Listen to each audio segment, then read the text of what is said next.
የከለከላችሁን በመከልከል የሚገባውን ፈራቻ ፍሩት። የሰው ልጆች ከዱንያ ሲወጡ ወደ አኼራ ሲሄዱ ይዘውት ከሚጓዙ ስንቅ ሁሉ በላጭ ስንቅ በሁሉም ነገር አላህን መፍራት እንደሆነ ጠንቅቃችሁ እወቁ። አላህ ተባረከ ወተዓላ ከሰው ልጆች በመጀመሪያ ደረጃ አስቀድሞ የሚመለከተው የሚያየው ልብን ነው። ከልብ ቀጥሎ ነው የተኛውም ነገር አላህ ዘንድ የሚታየው ቦታ የሚሰጠው። አላህ ተባረከ ወተዓላ የሰው ልጆች መመሪያ የሆነውን ቁርአን ያወረደው ነፍሶች ይጠሩበትና ይስተካከሉበት ዘንድ ነው። ቁርአንም የወረደው ነቢዩ ዓለይሂ ሰላቱ ወሰላም ልብ ላይ ውስጡ ላይ ቁርአን የሌለበት ሆድ ልብ እንደ ኦናና ባዶ በመጥፎ ሽታ የተሞላ ቤት እንደሆነ ተነግሯል። አላህ ተባረከ ወተዓላ ነቢ ሙሐመድን እኛንም ጭምር ልባችንን እንድናጸዳ አዞናል። ወሲያበከ ፈጠሂር ብሏል። ሲያብህን አጥራ ብላ። ብዙሃኑ የተፍሲር አዋቂዎች ዘንድ እዚህ ጋር ሲያብህን አጥራ ማለት ልብህን አጥራ አጽዳ ማለት እንደሆነ ተነግሯል።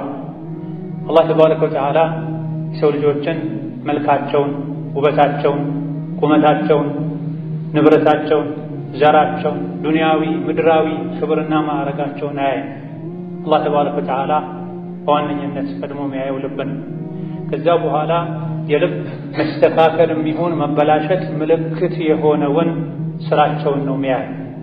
ግልጽ በሆነ አነጋገር ነቢያችን ሰለላሁ ዐለይሂ ወሰለም አላህ ገጽታችሁን አያይም፣ ሀብት ንብረታችሁን አያይም፣ ነገር ግን ልብና ስራችሁን ነው የሚያየው ብለዋል። ልብን አስቀደሙ። ልብ ጥሩ ከሆነ ስራ ጥሩ ስለሚሆን፣ ልብ መጥፎ ከሆነና ከተበላሸ ስራም ስለሚበላሸ ነው። የሰው ልጅ ልብ ልክ አካላቶቹ እንደሚታመሙት ሁሉ ይታመማል። የሰው ልጅ እንደሚሞተው ሁሉ ነፍሱ ባትወጣም አካላቶቹ ቢንቀሳቀሱም የሰው ልጅ ልብ ይሞታል። የሰው ልጅ ልቡ እንዲሞት እንዲታመም የሚያደርገው የልብ በሽታ የሚባል የሥራ አይነት አለ። በአላህ ማሻረክ፣ በአላህ መካድ፣ ለሰው ሸር ማሰብ፣ ምቀኝነት፣ ኩራት መሰል የሆኑ የልብ በሽታ የሚባሉ አሉ። እነዚህና መሰል በሽታዎችን ከልቡ ያላስወገደ ሰው ልቡ ይታመማል። ከፍ ያለ ከሄደም ልቡ ይሞታል። አላህ ተባረከ ወተዓላ የሰው ልጅን ያከበረው ልብ ስላለው አቅል ስላለው በበርካታ የቁርአን አንቀጾች ሊውሊል አልባብ ሊውሊል አብሷር ብላ። አልባብ ማለት አብሷር ማለት ልብ ማለት ዱንያ ያሉ አኼራን አሻግሮ ማየት የሚያስችል የልብ አይን የሌለው ሰው እውር ሆኖ ይኖራል። ግንባሩ ላይ ያለው አይኑ ስለ ዱንያ ብቻ የሚያይ ይሆናል። ስለዚህ አካላችን ውጫዊ የሰውነት ክፍላችን እንደሚታመሙ ሁሉ ልቦች እንደሚታመሙ በማወቅ ልብን ከሚያበላሹ ልብን ከሚያሳምሙ አልፎም እንዲሞትና አኼራ እንዲዘነጋ ከሚያደርጉ በሽታዎች ልንርቅ ልንጠነቀቅ ይገባል። ስጋዊ አካላችን ሲታመም ሐኪም ቤት ሄደን እንታከማለን። እንዳንታመምም ቅድመ ጥንቃቄ እናደርጋለን። እንደዚህ አይነት ምግብ አይስማማኝም፣ ያሳምኛል፣ እንደዚህ አይነት ምግቦች እንዲህ አይነት በሽታ ላለበት ሰው ጥሩ አይደሉም፣ እንዲህ አይነት በሽታ ያመጣሉ፣ አትብላ፣ አታብዛ ይባላል። ሰዎች ጊዜያዊ ህመም ፈርተው አንዳንድ ምግቦችን ይተዋሉ፣ አንዳንድ ስራዎችን ይጠነቀቃሉ። ነገር ግን አይን ያልተፈቀደለትን በማየቱ፣ ጆሮ ያልተፈቀደለትን በመስማቱ፣ ምላስ ያልተፈቀደለትን በመናገሩ፣ እግር ወዳልተፈቀደለት ቦታ በመራመዱ፣ እጅ ወዳልተፈቀደለት ነገር በመንቀሳቀሱ ልብ እንደሚታመም አልፎም እንደሚሞት ብዙዎቻችን አናውቅም ወይም እንዘነጋለን። አካላችን ሲያምን ሮጠን ሐኪም ቤት እንደምንሄደው ልባችን ሲታመም ወደ ልብ ሐኪም ቤት አንሄድም። ቀልቤ ደረቀ፣ ቁርአን ስቀራ ምንም ስሜት አይሰማኝም፣ ሶላት ስሰግድ ሶላት ውስጥ ያለው ሁሉ አይመስለኝም፣ ጀናዛ ተከትዬ ሄጄ መቃብር ላይ ቆሜ እንኳ ወደ ራሴ አልመለስም አንልም። ብዙ ጊዜ መቃብር ላይ ቆመው ስለ ዕቁብ ስለ አክሲዮን የሚያወሩ ሰዎች፣ መቃብር ውስጥ ሆነው ሲጋራ የሚያጨሱ ሰዎች፣ ጀናዛ ተሸክመው የሄዱ ከት ብለው የሚስቁ የሚላፉ ሰዎች አሉ። ግራ ቀኝ ስለፈረሱ ቤቶች የሚያወሩ ሰዎች አሉ። መንገድ ላይ የሄዱ ትናንት ከነሱ ጋር አብሮ ሲበላ ሲጠጣ የነበረ ሰው ከቪላ ቤቱ ከፎቅ ቤቱ መለከል መውት አስወጥቶት ወደ ጉድጓድ እየሄደ እንኳ እያዩ ትንሽ ላስባይ በእነማ አደጋ ቀደምቶች መቃብር ከሄዱ ተመልሰው ሲመጡ የሚታመሙ ነበሩ። ከነሱ ውስጥ ጀናዛ ሸኝተው ከመጡ አልበላም ዛሬ ትልቅ አስደንጋጭ ክስተት አይቻለሁ ለሱ እዘጋጃለሁ የሚሉ ነበሩ። ለቅሶ ቤት ሰውን ለማጽናናት ሄደው ማንኛው ሰው እንደሞተበት ማወቅ መለየት ከብዷቸው የሚቸገሩ ሰዎች ነበሩ። ለቅሶ ሊደርሱ የሄዱ በሙሉ ከነፍሳቸው ጋር እየተነጋገሩ ማለት ነው። ነገ ሞት ወደ እኔ ሲመጣ በምን ሁኔታ ላይ ነው የሚመጣው? በምን ሐል ላይ ነው የሚመጣው? የት ነው የምሞተው? እንዴት ነው የምሞተው? ትናንት ከኔ ጋር የነበረ ብዙ እቅድ የነበረው ሰው ዛሬ ሞተ እየተባለ ነው። እኔስ ነገ እሞት እንደሆነ በምን አውቃለሁ ያሉ ከራሳቸው ጋር ከነፍሳቸው ጋር ጂሃድ ላይ ቆዩ ነው። ዛሬ ግን ገና ወንድማቸውን እህታቸውን ሲቀብሩ የቆሸሸው እጃቸውን እንኳን ሳይታጠቡ መሳቅ ይጀምራል። የተሰበሰቡት ለተራ ስብሰባ ነው? ለሰርግ ነው? ለሽምግልና ነው? ወይስ ለቅሶ ቤት ነው? ሁሉ አይታወቅም። ከፊል ሰዎች እንኳን ከጀናዛ ሽኝታቸው ሳይመለሱ ቀድሞ የመጡ ሲስቁ ነው። ምግብ ሲያማርጡ ነው። ምግብ ላይ ሲጣሉ ሲሻሙ ነው የምናየው። ሞት ትንሽ እንኳን ያስደነገጠናል። ቀብር ያስደነገጠናል። ይሄ የሆነበት ምክንያት ልብ ታሞ ከመታመም አልፎ ሞቶ ነው። ልቦች እንደሚታመሙ ልቦች እንደሚሞቱ አላሁ ተባረከ ወተዓላ ነግሮናል። ፈውሳቸውም ያለው አላህ ዘንድ ነው። ስጋዊ አካላችን ውጫዊ የሰውነት ክፍሎቻችን ሲታመም ሐኪም ቤት እንሄዳለን፣ እንታከማለን፣ መድኃኒት እናገኛለን። ነገር ግን የልብ ህመም የቀልብ በሽታ መድኃኒቱ ሐኪም ቤት መሄድ አይደለም፣ ወደ አላህ መመለስ፣ ወደ ቁርአን መመለስ።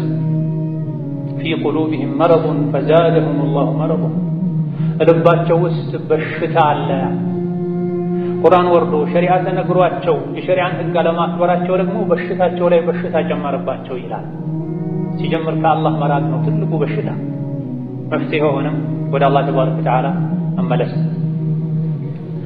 ወደ ቁርአን መመለስ፣ ወደ መስጂድ መመለስ፣ ራስን ስሜትን መቆጣጠር፣ ለምን እንደተፈጠሩ ማወቅ። ወኑነዚሉ ሚነል ቁርአኒ ማ ሁወ ሺፋኡን ወረሕመቱን ሊልሙእሚኒን ወላ የዚዱ ዛሊሚነ ኢላ ኸሳራ። ቁርአን ለሙእሚኖች ፈውስን መድኃኒት ብቻ ሳይሆን የተረጋገጠ ፈውስን። የቁርአንን ፈውስ መድኃኒት ማይጠቀም መቼም ወደ ቁርአን መመለስ፣ ወደ መስጂድ መመለስ፣ ራስን ስሜትን መቆጣጠር፣ ለምን እንደተፈጠሩ ማወቅ። ወኑነዚሉ ሚነል ቁርአኒ ማ ሁወ ሺፋኡን ወረሕመቱን ሊልሙእሚኒን ወላ የዚዱ ዛሊሚነ ኢላ ኸሳራ። ቁርአን ለሙእሚኖች ፈውስን መድኃኒት ብቻ ሳይሆን የተረጋገጠ ፈውስን። የቁርአንን ፈውስ መድኃኒት ማይጠቀም መቼም ሊፈወስ አይችልም። ስለዚህ ችግራችን በሽታችን ከአላህ መራቅ፣ አኺራን መዘንጋት፣ ለምን እንደተፈጠረን አለማወቅ። ልክ እንደ እንስሳት መብላት መጠጣት፣ ሲደክሙ መተኛት የሆነ እንደሆነ ቀልባችን ይታመማል። የቁርአንን ምክር የረሱልን ዓለይሂ ሰላቱ ወሰላም ምክር በጆሮ ከመስማት አልፎ ወደ ልባችን እንዲገባ ሕይወታችን ላይ ስራችን ላይ ለውጥ እንዲያመጣ ማድረግ ካልቻለን ታማሚዎች ነን። ስጋዊ ህመም ምርመራ ተደርጎ ይታወቃል። የልብ ህመም ምልክቱ ሶላት መክበድ፣ አይንን መቆጣጠር አለመቻል፣ አላህ ተባረከ ወተዓላ ለሚወደው ነገር አለመነሳሳት፣ አለመሽቀዳደም፣ አላህ ከሚጠላው ነገር አለመሸሽ፣ ራስን መቆጣጠር አለመቻል። የልብ መታመም ምልክቱ ይሄ። ስጋዊውን ህመም ከዱንያ ስለሚለየን ከምንፈራው በላይ የልብን ህመም ከአላህ ረሕመት ከጀነት ከነቢያት ጉርብትና ስለሚያርቀን ወይም ወደ ኋላ ስለሚያዘገየን እንፈራ ልንጠነቀቅ ይገባል። ባረከላሁ ሊ ወለኩም ፊል ቁርአኒል ዐዚም ወነፈዐኒ ወኢያኩም ቢማ ፊሂ ሚነል አያቲ ወዚክሪል ሐኪም አቁሉ ቀውሊ ሃዛ ወአስተግፊሩላህ ሊ ወለኩም ወሊሳኢሪል ሙስሊሚነ ሚን ኩሊ ዘንቢን ወኸጢአ ፈስተግፊሩሁ ኢነሁ ሁወል ገፉሩር ረሒም። አስተግፊሩላህ። አልሐምዱሊላህ ዐላ ኢሕሳኒሂ وأشهد أن محمدا عبده ورسوله الداعي إلى رضوانه صلى الله عليه وعلى آله وأصحابه وإخوانه وسلم تسليما كثيرا. أما بعد ልቦች የሚታመሙት ከአላህ ስንርቅ ከሕጉ ስንወጣ ከሆነ የልብ መታመም የቀልብ መድረቅ መድኃኒቱ ወደ አላህ መመለስ ነው። ወደ ንግግሩ ወደ ቁርአን ልብን ማዞር ነው። የከለከላቸውና ያዘዛቸው ነገሮችን ለይቶ አውቆ ያዘዘውን መታዘዝ የከለከለውን መከልከል ከአላህ ቅርብ መሆን። ሕፃናት ከወላጆቻቸው ሲርቁ ይጎዳሉ፣ ብዙ ነገር ይጎድልባቸዋል። ጨቅላ ሕፃናት ከእናታቸው ርቀው ሲኖሩ ከሚጎዱት በላይ እኛ የአላህ ባሮች ከአላህ ስንርቅ እንጎዳለን፣ እንበላሻለን፣ ብዙ ነገር ይጎድልብናል፣ ወደ ጥፋት መስመር ጎዳና እንሄዳለን። የሰው ልጅ በሸይጣንና በጌታው መሃል እንደተጣለ ዕቃ ነው። ወደ አላህ ከተጠጋ አላህ ተባረከ ወተዓላ ያስጠጋዋል፣ ይጠብቀዋል፣ አደጋዎችን ሁሉ ይከላከልለታል። ወደ አላህ መጠጋትን ከተወ ሸይጣን ያነሳዋል። ሸይጣን ደግሞ ጠላት ሆኖ እንደፈለገ ይጫወትበታል። አካላቱ ለሸር ለጥፋት አላህ ለሚጠላው ነገር እንዲነሳሱ አላህ የሚወደውና የሚፈልገው ነገር ላይ እንደ አካል ጉዳተኛ እንዲሆኑ ያደርገዋል።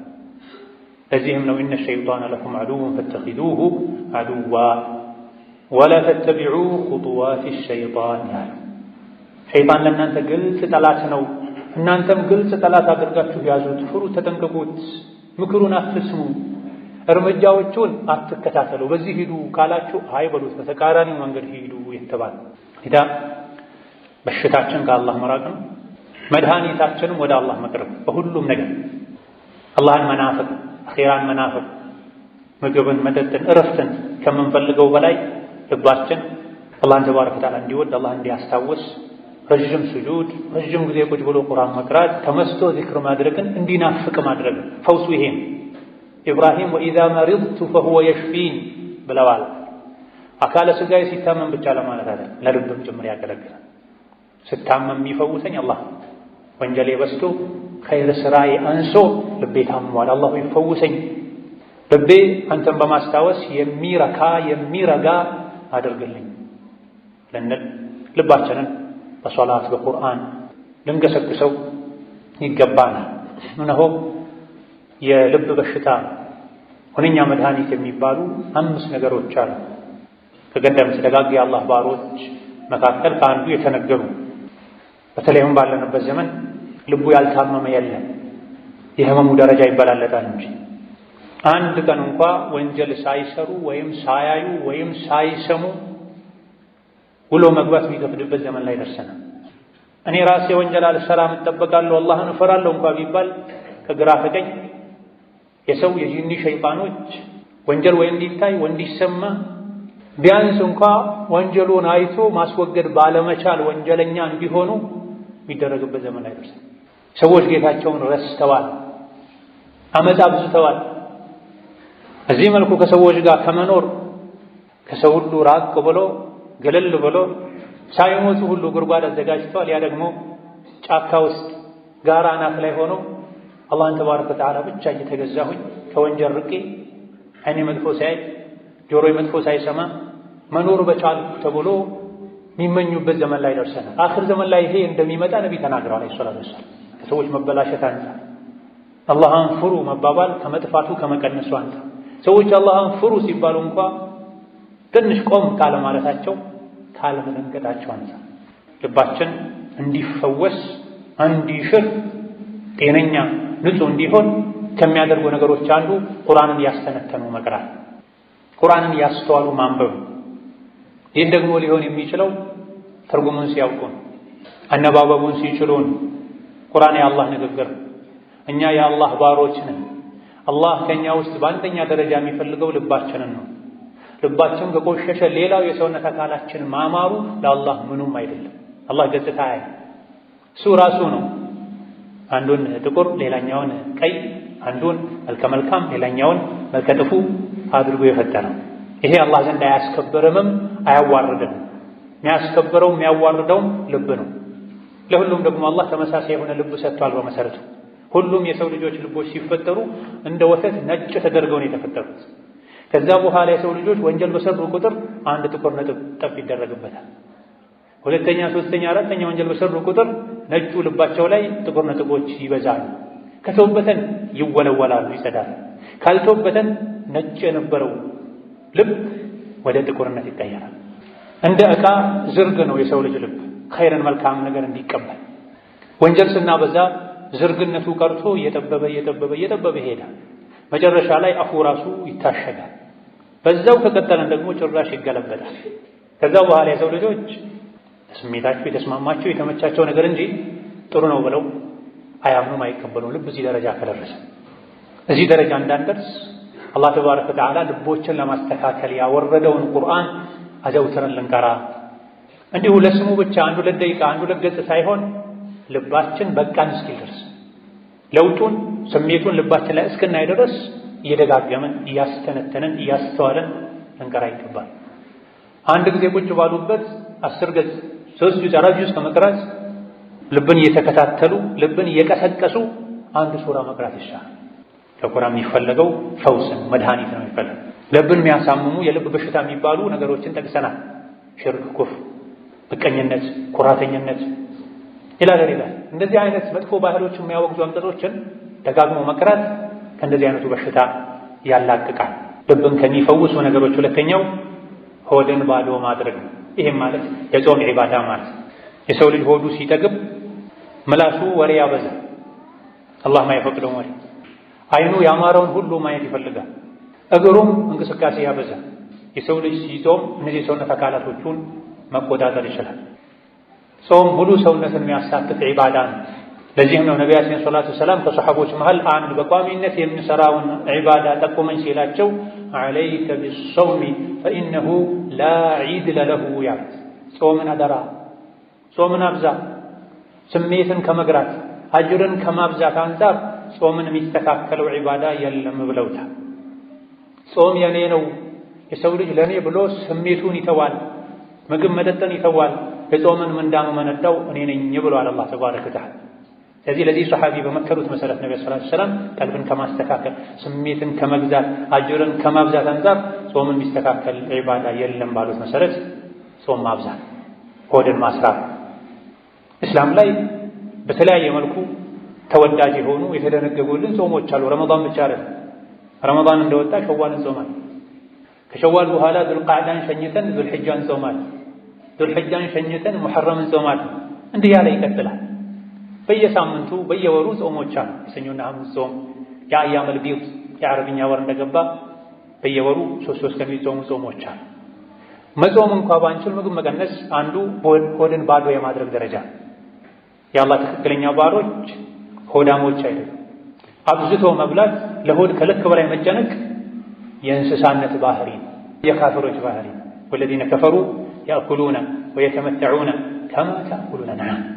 ልክ እንስሳት እንደሚበሉት ይበላሉ እነዚያ የካዱ ይላል።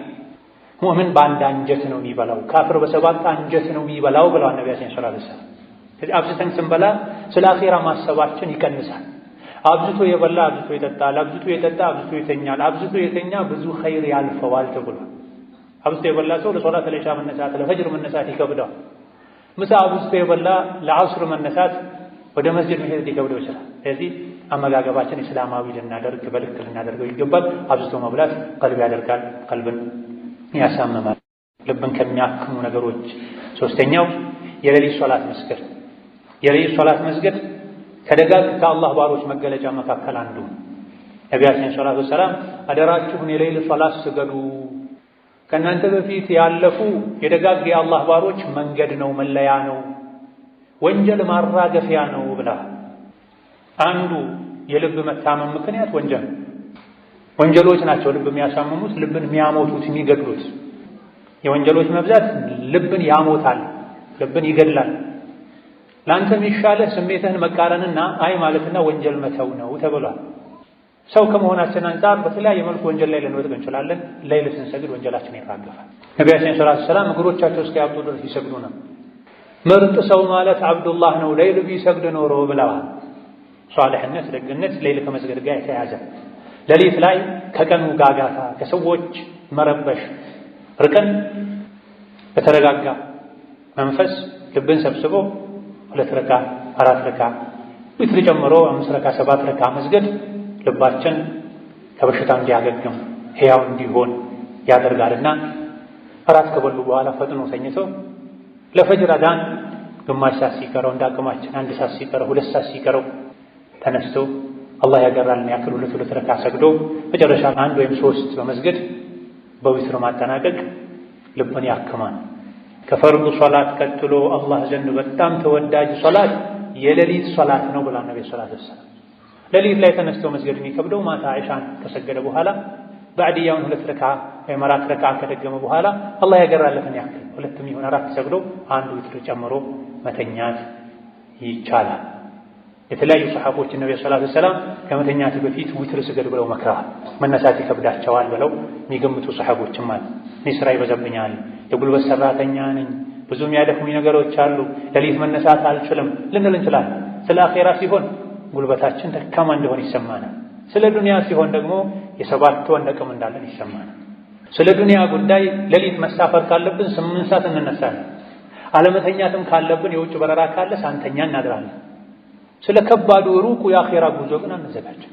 የአኼራ ጉዞ እንዳለበት የሚያውቅ ሰው 9 ሰዓት የተኛ 8 ሰዓት የተኛ 1 ሰዓት ከረቡል ዓለሚን ለመነጋገር መስጠት አይገብርም። ነገር ግን የአኼራ ጉዳይ ካላሳሰበን እንቅልፍ ጨርሰን ሁሉ ፍራሽ ላይ እየተገለባበጠን ብናሳልፍ ተነስተን እንዳንሰግድ ጠላታችን ሸይጣን ያስረናል። ተኛ ገና ነው ብርድ ነው ይለናል። ነብዩ ሰለላሁ ዐለይሂ ወሰለም ታሞ እንኳ አይተውም ነበር የሌሊት ሶላት።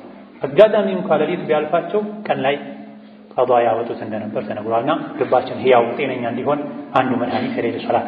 አራተኛው ከሌሊት ሶላት ቀጥሎ ሊነጋጋ ሲል ለአላህ መተናነስ፣ አላህን ማስታወስ፣ ምህረት መጠየቅ፣ ዱዓ ማብዛት ከፊተኛው ጋር ተቀራራቢ የሆነ ሌላ የልብ መድኃኒት።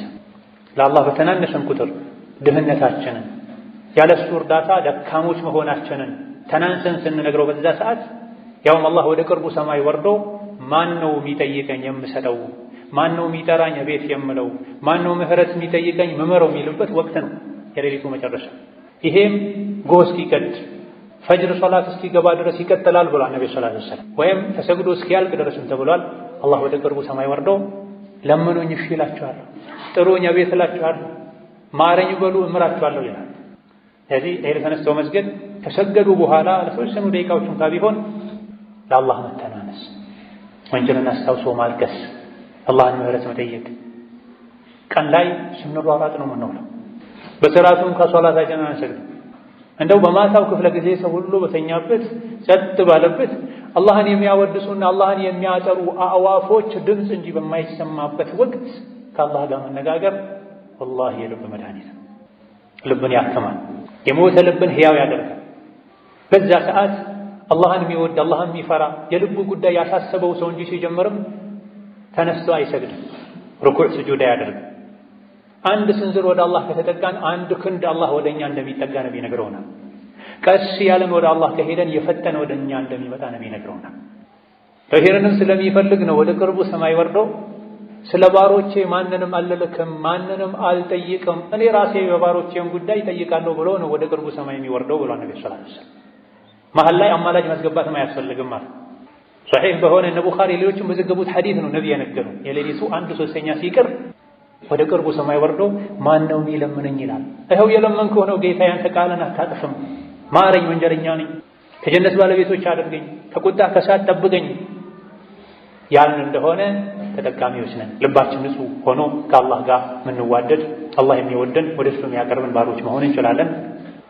አምስተኛውና የመጨረሻው ሷሊህ ከሆኑ ጥሩ ከሆኑ ከአላህ ባሮች ጋር መገናኘትን መቀመጥን ማብዛት፣ ወይም በሌላ አነጋገር ከጥሩ ጓደኛ ጋር መሆን፣ መጥፎ ጓደኛ መራቅ። መጥፎ ጓደኛ ጉዳቱ አካላዊ ብቻ አይደለም።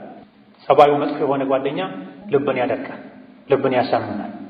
ስለዚህ ልቡ እንዲስተካከልለት የፈለገ ሰው ደጋግ የአላህ ባሮችን ጓደኛ ሊያደርግ ይገባዋል። ካሉት የተሻለ የሚባሉት በሁሉም ነገር ሷሊህ የሆኑት ጓዛቸውን ጠቅልለው ይህን ጀነት አርፈው ሊሆን ይችላል። ግን የእነሱን መንገድ ለመከተል እስከ ጣርን ድረስ የአቅማችን ያክል ኸይር እስካሰራን ድረስ እኛም ሷሊሖች። ሷሊሕ ማለት የአላህንም የሰዎችንም ሐቅ የሚጠብቅ ማለት ከዛ በኋላ የደረጃ መበላለጥ ነው ሊኖር የሚችለው።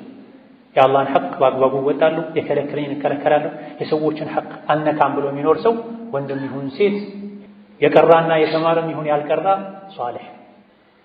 ስለዚህ በዙሪያችን ካሉ ሰዎች ውስጥ የተሻለ አላህን ይፈራል የምንለው ማይዋሽ፣ ማያጭበረብር፣ ሰው ማያጣላ፣ አዳን ሲል መስጂድ የምታገኘው፣ ዘካ ሲወጅበትን ያወጣ፣ ሴት ከሆነች ሂጃብ የምታደርግ፣ የባሏን ሐቅ መጠበቅ፣ ልጆቿን በዲን ኮትኩታ የምታሳድግ፣ ከምላሳቸው አላህ የሚጠላው ቃል ማይወጣ፣ አላህ የሚያስታውሱ፣ ዝክር የሚሉ፣ ሰውን የሚመክሩ ሰዎች እንደ ሁኔታው ሷሊሖች ናቸው። ብር ያለውን ስልጣን ያለውን ከምንጠጋው በላይ እንደዚህ ሷሊሕ የሆኑትን መጠጋታችን አኼራ ላይ ንጉሥ ያደርጋል። ጀነት የገባ ሁሉ ንጉሥ ነው። ፈኢዛ ረአይተ ተመ ረአይተ ነዒመን ወሙልከን ከቢራ ብሏል። ጀነት ስትገባ እዛ ነው ትልቅ ንግስናና የተሟላ ጸጋ የምታየው ብሏል። ጀነት የገባ በሙሉ ባለጸጋና ንጉሥ። የዱንያን 10 እጥፍ ለአንድ ሰው አላህ ይሰጣል ጀነት ከገቡ በኋላ።